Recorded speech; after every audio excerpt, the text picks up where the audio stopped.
Okay, so one of the most asked questions from the podcast is, have I ever talked to and or seen any of the families that said that they were going to adopt me and then later reneged?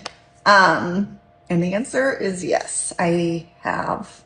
And the most that people want to know is Kent and Emily and Joel and Kristen.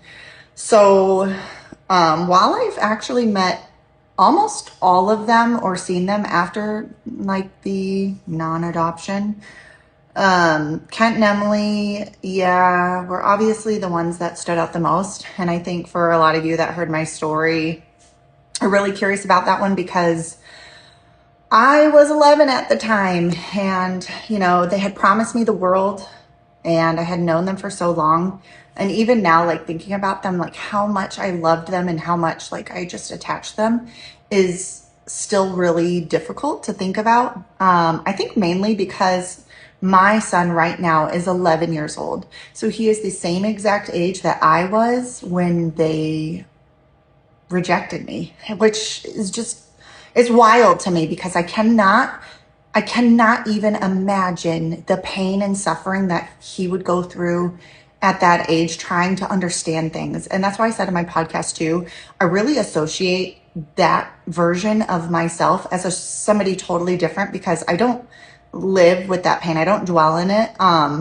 It's really only come up since I've done the podcast. So it's been really weird talking about it. But yes, I have seen Kent and Emily and I have talked to them since. I haven't talked to them in like 10 years, but when I was in my early 20s, like I had said in the podcast, Emily's sister, Kristen, and Joel, they adopted me. And so we would run into them at like family reunions, Christmas time, sometimes just holidays.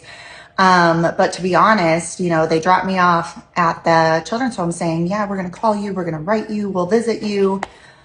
That did not happen. I mentioned in the podcast that Kent did write me a letter a couple times, and I should dig them out. I should dig them out and post them.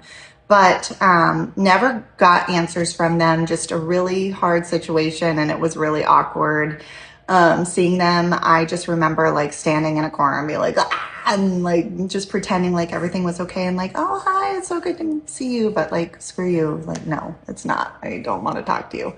So yeah, I'll do more of a series on that to show you what happened.